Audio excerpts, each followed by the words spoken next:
Hi, we're back again to talk a little bit more about the passive plating feeder. As we learn things, we're going to share them with you. The latest development is we've changed from regular Velcro or the two-sided tape, and I found this great, very thin Velcro that holds just fine. It's only 3/4 of an inch, but we don't really need anything more than that. So I'm going back to my marks, placing the part of the Velcro on there, putting that in. Another thing I just discovered is that I was able to use the color changer to hold the eyelet. And I'm not going to show it to you because I don't want to mess up the view of the camera. But you have to take the eyelet out that's on both sides of it. I have it on the first one, so I took out the second eyelet and it works just fine. So I'm going to go across, pick up my eyelet. We've gone through the whole thing. Yeah, maybe I don't want to do that. That didn't work so well. I'm not comfortable with that. Forget about that plan. Don't use the color changer. You can use it to hold your thing, but this is all a learning process. Let me just get over here. First thing I'm going to do, which you can't see, let me put it in GX. Put the back thread in GX.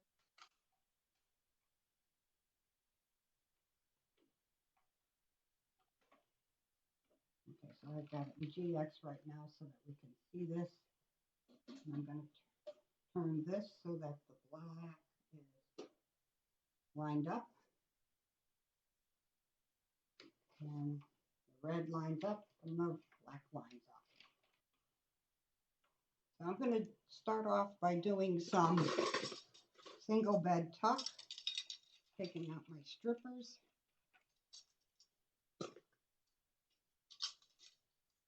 Putting the cast on comb with the bump towards the back. I'm doing a very quick single bed cast.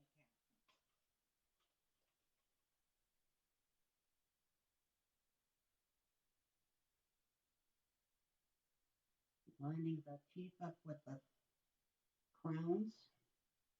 Trying to center it a little bit.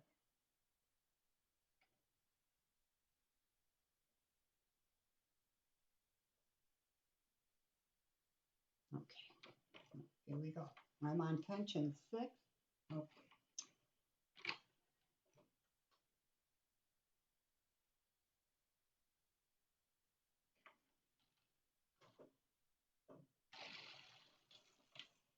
Oh, didn't grab the weight down, but I don't much care for this at this point. I'm holding it down. Moving back. Now it's grabbing the one just fine. I'm going to throw a weight on there. We're going to be working in tuck, so yep, as everybody knows, tuck likes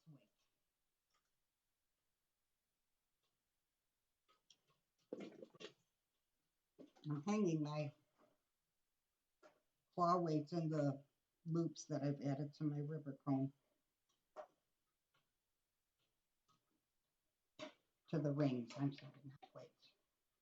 So I'm just going to get a little bit of fabric on the machine. And the first thing I'm going to do is a tuck pattern. I'm going to pause for a second. Did I not press it? It's recording now, right? Okay, whatever. Kathy will fix it later. Okay, so I'm going to be setting it up for the next projects as well. So I'm going to take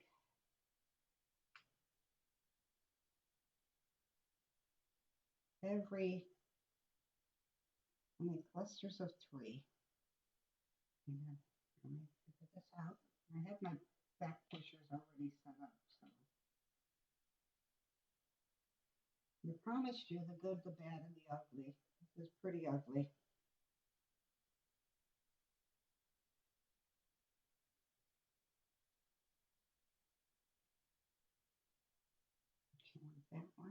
And I want the center one here.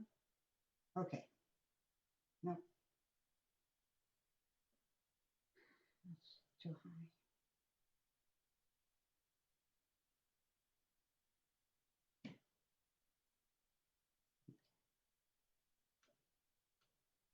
Okay. 2, 4, 5. Okay, so I'm going to put 2 pushers up, 1 down, all the way down. 2 pushers up, 1 all the way down. 2 up, 1 all the way down. 2 up, 1 all the way down. 2 up, all the way down. 2 up, 1 all the way down. 2 up, 1 all the way down. 2 up,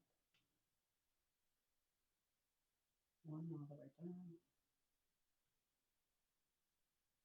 I think I used a tool when I was practicing. You know how that goes. 2 up, 1 all the way down. Extra. Thank you. And I gotta remember to take out the ones that I was using for my the last 3 here I'm gonna leave up because you don't want to tuck on the end stitch. Putting my needle from the back bed down because they're not needed. And this is pretty simple. Set your lock for KX.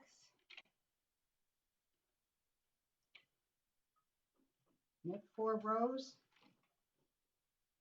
Oh, with strippers.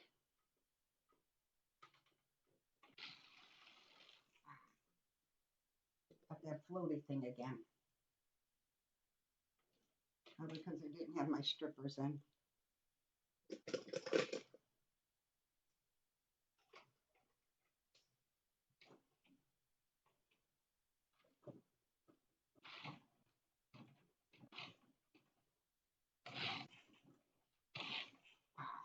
Okay, let's see what happens now.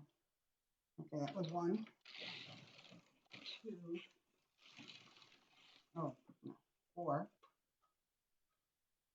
and 2 rows, X, and 4 rows, and 2 rows,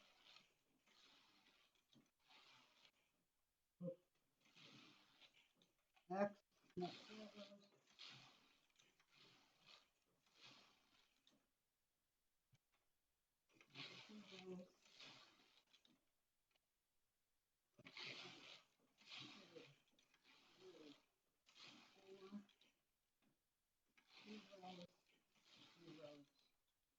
and now I'm going to do my reversing.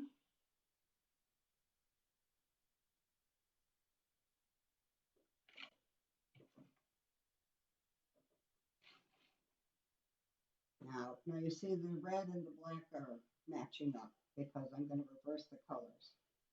And this one is a tucking. 4,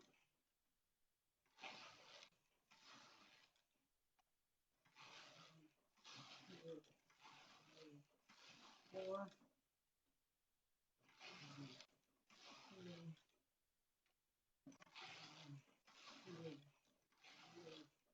4.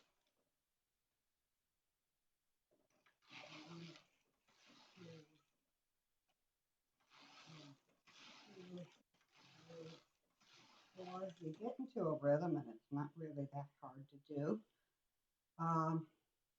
We'll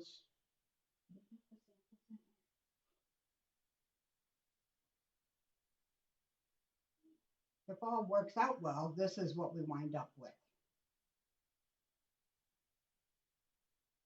Not so much on the knit side. Well, there's knits and, oh no, yeah, that's right. There's on the purl side, like most tucks. Okay. So I'm going to pause the video, hopefully. Okay, I'm back. You didn't need to watch me sit here and transfer, but for those who haven't used this option, I'm transferring 3 stitches at one time using 2 3-prong transfer tools. You pick it off the bed that you want to move it from, stick the other one in underneath. I like to wiggle it a little bit to the side to make sure I get it, that I've got all 3 of them.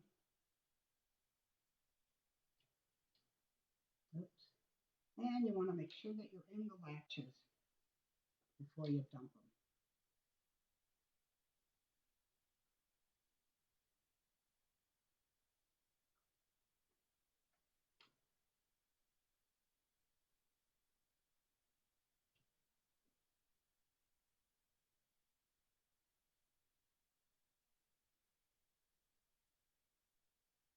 There we go.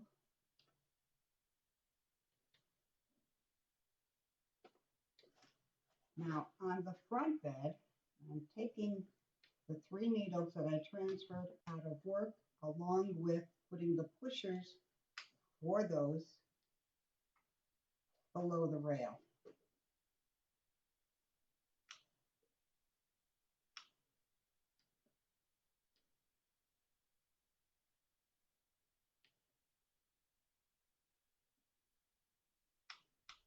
We already had one below the rail, so you're just taking one on each side of it.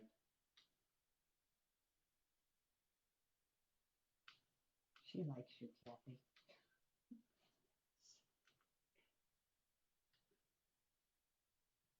Okay.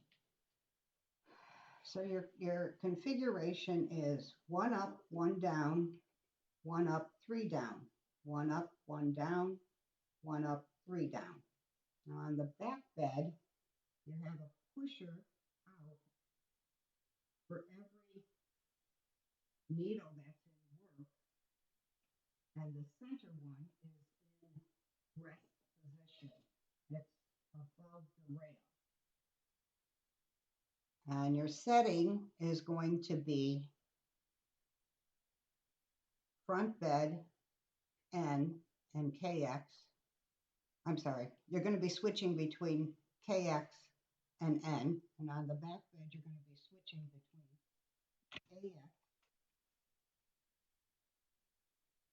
and N. So we're going to do 4 rows. We're going to start with N on the front bed.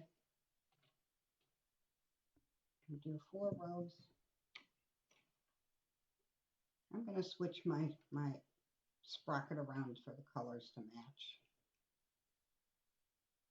Okay, I'm going to do 4 rows with N on the front bed and AX on the back bed.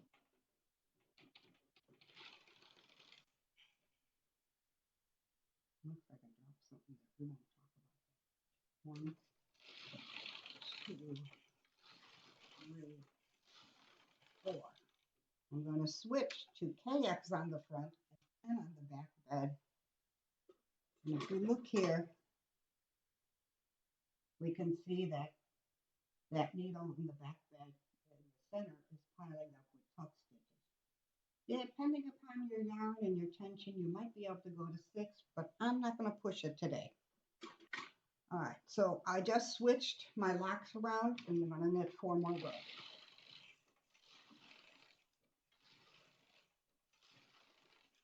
Okay. And we can see we got the tucks piled up there. Switch the locks.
Just switch the N on both beds and knit a couple of rows.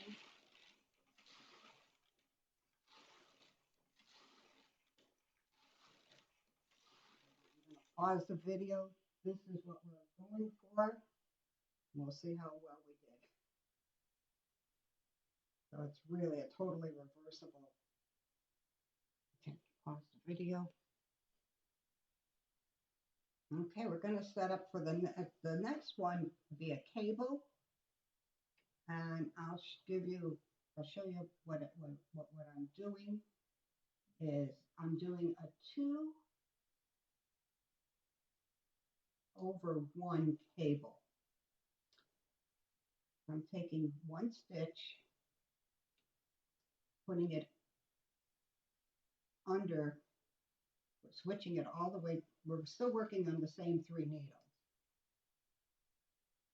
So help me explain this, Kathy. So I'm picking off the first stitch, lifting the next 2,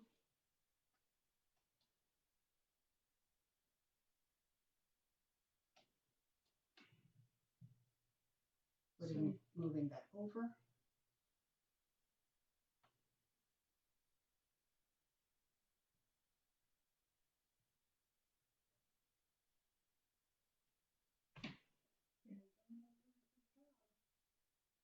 Yeah, jinxing me. Okay. So, and what I'm going to do here is I will knit 4 rows, and then I'll do the same procedure on the back bed, knit another 4 rows, and come back and do it on the front bed. I did try doing it with the two stitches in front, and it just kind of got disappeared. So I'm not even going to bother. This was nice. It had an extra little crispness to it, detailed and texture. Just always want to make sure you get your stitches in the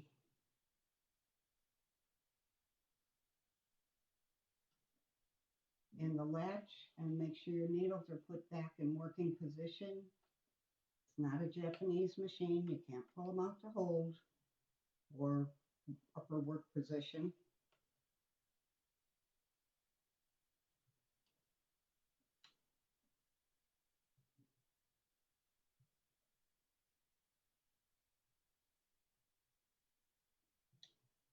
Okay, and then down. Oh my God, some more. So taking my single, putting it in front.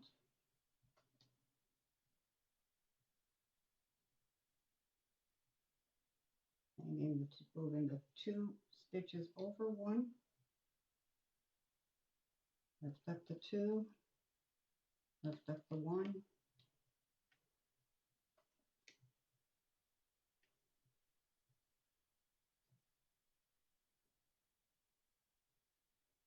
My hands are in the way.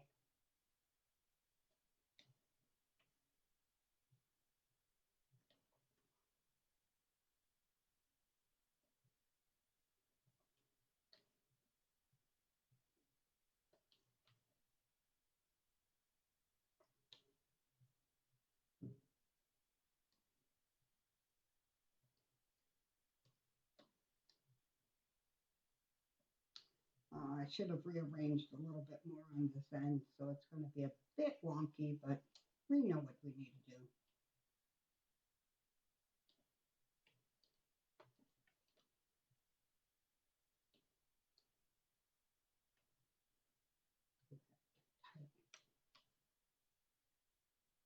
If you should pull up too far like I did there, which wasn't too far, but it was close, you're going to have to use your tool and get it back behind the latch, or back in the latch.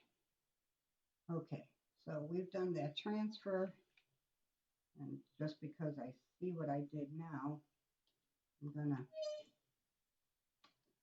transfer these 2 stitches to the back bed. So we got a cable definition. That's called winging it.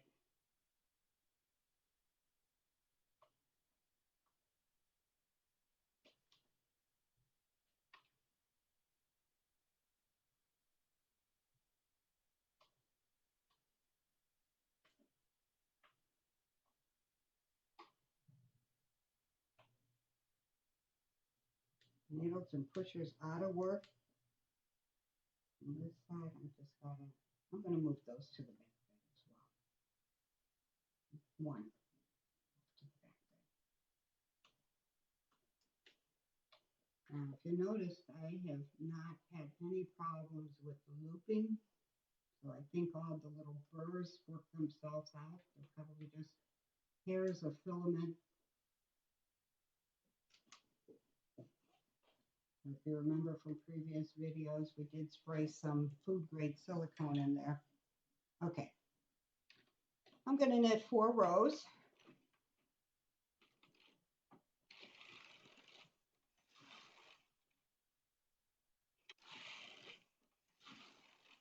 And do the same process on the back bed. You may want to pay attention to which way your cables are going. You'll have to decide that ahead of time.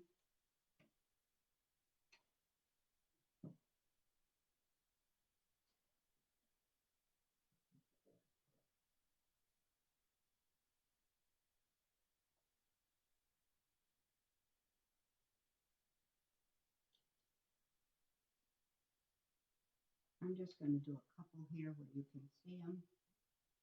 And then pause the video because this is like watching paint dry.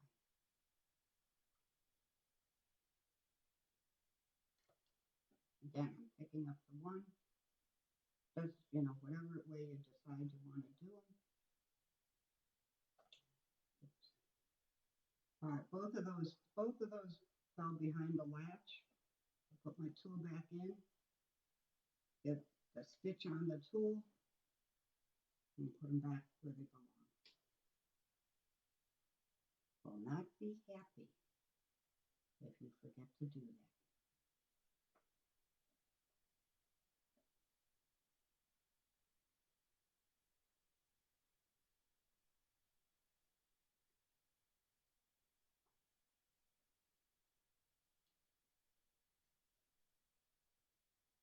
I'm going to leave it run.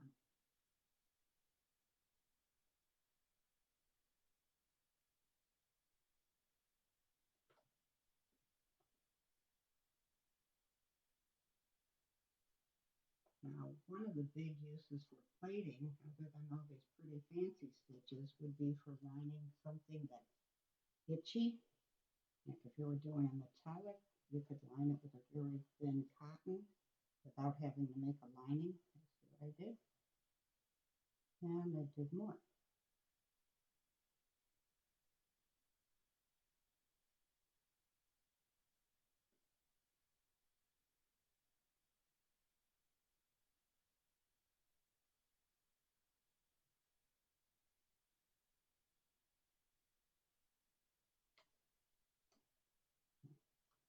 I would be more picky with that if this were my project, but for now I got one of the two yarns. I'm going to leave it. Oh, and now it splits. Good, bad, and the ugly.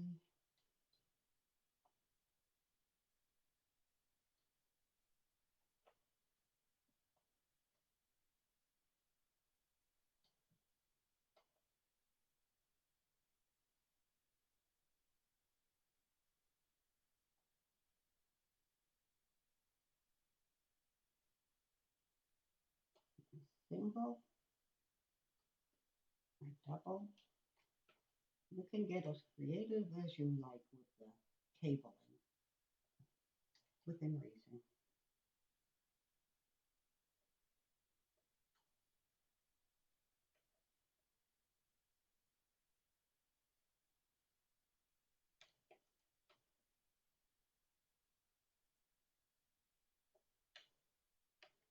Okay, I'm going to do a couple of repeats of this and come back.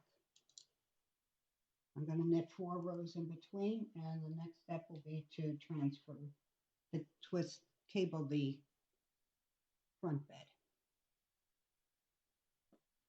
Okay, we're back. I did a couple of rows. There. And now we have the cables done.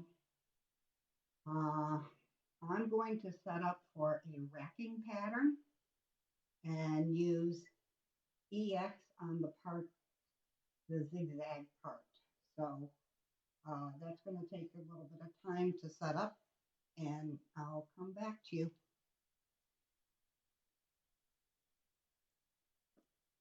So I've set up now for a racking pattern, and I use my two 3-prong tools to take out every other cluster of 3.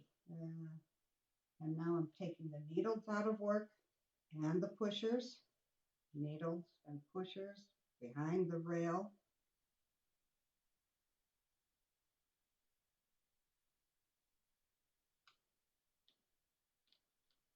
And I have holes that need to be filled in here. So what I'm doing is picking up, bringing up the center needle of each of those clusters of 3. And I'm doing that so that I can get it to knit off. Right now I'm going to stay in N and knit. Oh, got change strippers. Because now we're doing a true full bed. And I need to put my racking handle down. Yeah, I'm going across without a strip on it. It doesn't care.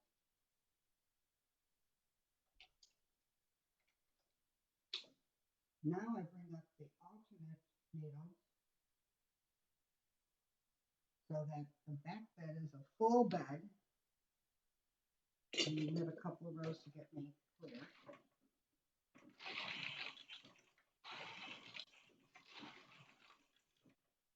I'm setting my front bed at EX, making sure that the pushers are out of work. I don't need any pushers because it's EX. It's not going to read them. And I'm going to crank.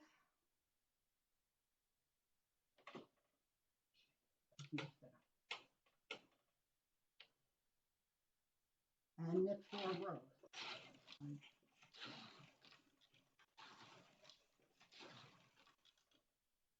Okay, so I'm cranking to the left and knitting 4 rows.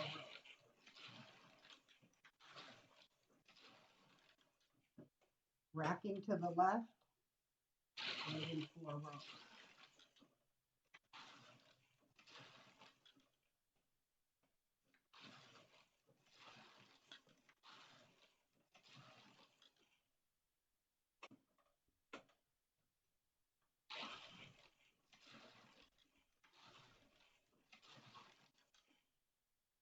I am at my max of racking.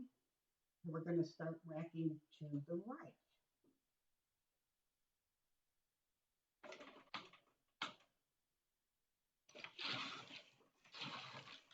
And knit 4 rows.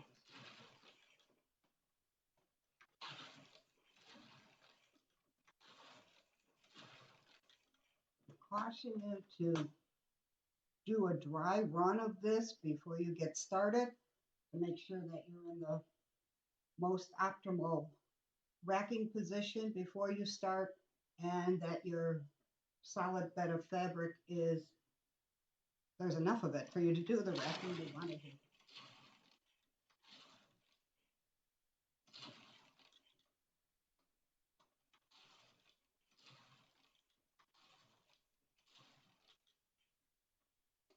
And you can see I've reached my max over here.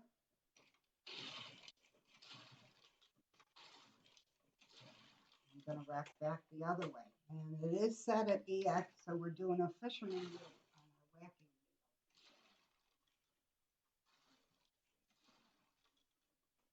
needle. And I find when I'm doing a racking pattern to keep my hand on the racking handle at all times. There's something about it connecting to your brain that helps.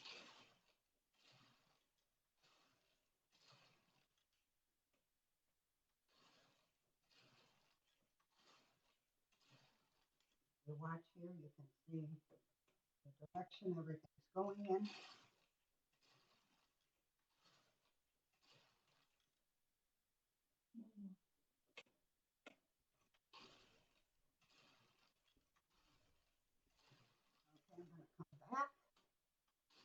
in the other direction.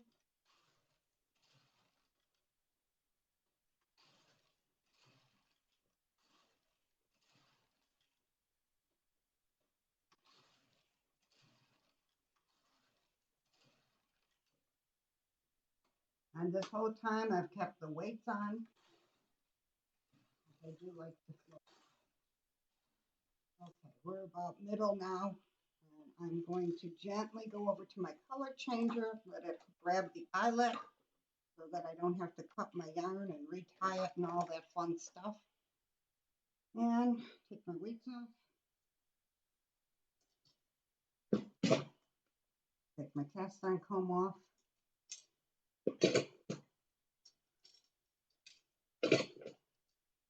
And if you don't have rings on your cast iron comb, I highly recommend it. It makes hanging the weights so much easier. And then I store it on the back, the privacy panel of the stand with magnetic hooks. And that way they stay safe and they're always handy.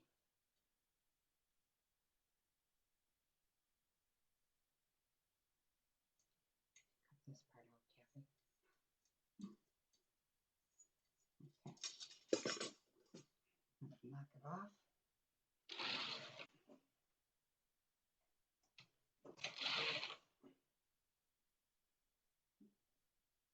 Unstuck it.